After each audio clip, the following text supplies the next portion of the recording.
I have been loving using Baohong's hot press watercolour paper for a couple of years now, and though I might be a latecomer to the party, I recently found out that I was actually using their student grade paper. Wait a minute, what? If their student grade watercolour paper is 100% cotton, acid free, and performs like a dream, what can their artist grade paper do for me? Let's find out in this video. By the way, I am Fiona and this is Drawings in a Drawer. On here we discuss everything watercolour, so if you love watercolour too, make sure to click on that notification bell so you won't miss any of my future uploads. But before we dive into it, apologies for the state of my voice. I'm recovering from a cold, so I sound super hoarse and croaky, and I'm probably about to make it worse. But I still wanted to upload a video today, so here goes. Let's get right into it.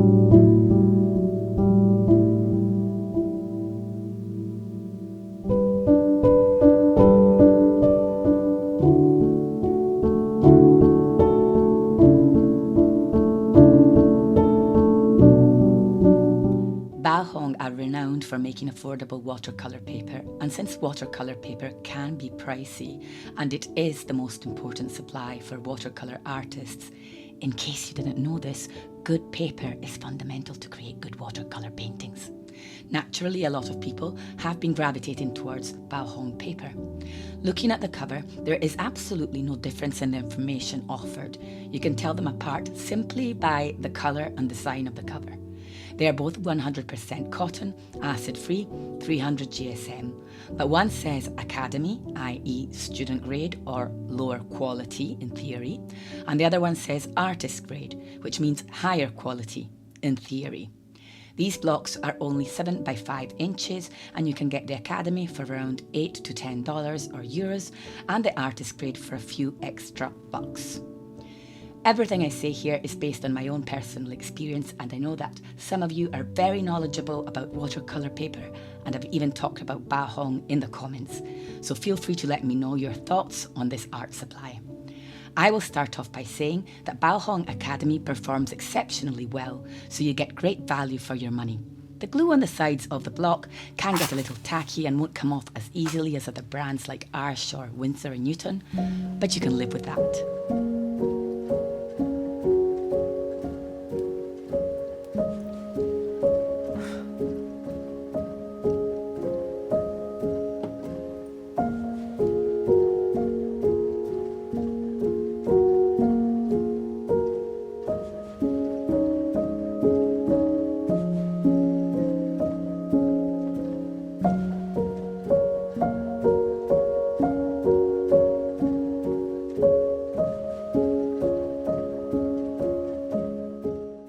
So the first 3 paintings I displayed at the beginning of the video were on Baohong's student grade paper. And now I'm going to paint 2 on the artist grade paper before I decide how I feel about this paper. But since this is future Fiona and the one in the video painting is past Fiona, of course I already know what I think. Someone told me these papers are actually the same. Maybe they meant same materials, same kind of sizing method. Sizing, by the way, is the gelatin that covers the surface of watercolour paper and also sometimes the inner texture of it. It's what makes paint spread evenly. However, to me, these 2 papers don't seem like they are the same. Probably the manufacturing process is different.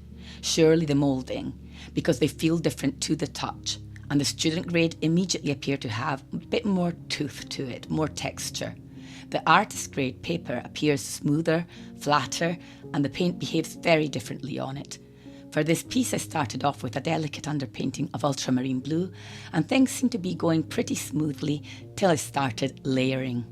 The paint lifts so easily, and that's a good thing, but it can also be not such a good thing if it lifts too easily, because it reactivates the underlying layers, lifting them out and forcing you to go back in time and time again to recreate them.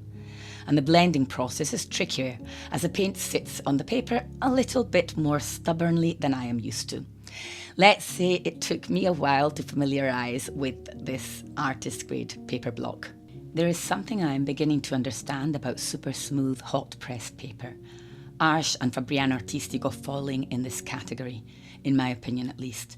Though they are thick, They are not suitable for copious amounts of water and multiple layers unless these layers are extra thin and extra transparent, which means working both with little water and with little pigment, which is not the easiest technique, especially if you're a beginner just starting out in watercolour.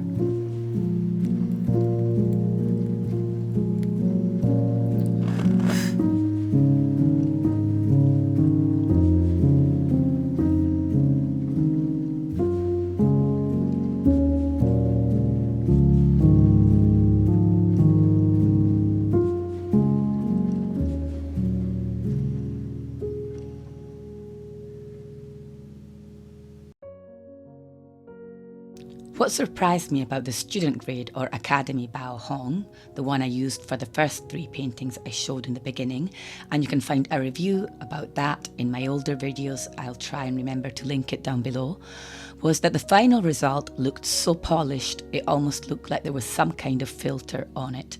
I was quite literally blown away the first time I tried it. It's extremely forgiving and the blending is absolutely seamless, unless you don't want it to be, of course. It all really very much depends on your own personal style and the technique that you like to use, which for me is usually a lot of water and a lot of layers. This unfortunately also makes me quite a slow painter too, but that's a story for another time. The artist grade Baohong paper definitely feels more satiny, or it feels like working on some fabric that's slightly water repellent.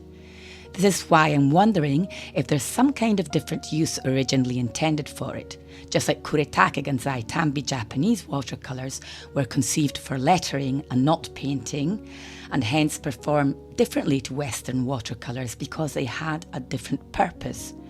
This might be a bit of a stretch, but since there's not much information out there, I am kind of left wondering.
First painting, looking back on it, taught me something.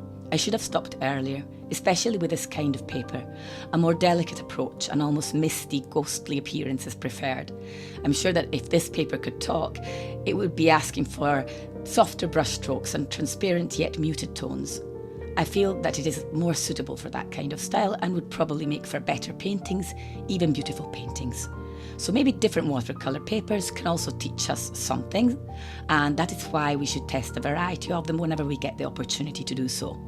However, I had not come to that understanding yet when I started on the second painting. Indeed, I went in with even more water and colour and eventually found myself going through the infamous ugly phase. By the way, always push through the ugly phase. It's the one thing that you must never give up on. Sometimes the paint looked a little grainy, like the paper couldn't take anymore. It wasn't spreading like I'm usually used to, it wasn't blending like I'm used to, and I had a hard time trying to fix areas that were just looking too saturated. In the end, I feel I did manage to salvage this piece, and I'm very happy with how it turned out. So this paper does have its faults and its virtues, let's say. Personally, if you ask me, I'd stick with a student grade paper by Baohong. It is still really high quality and so much more forgiving than the artist grade paper. And also, since it even costs less, it's a bit of a no-brainer.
Before I go and before my voice abandons me completely, if you want to further connect with me, you can do so by checking the links in the description box to find anything from monthly live challenges, painting tutorials and live painting clubs. Or if you just want to join our Facebook group and share your work with a friendly art community, you will also find the link down below.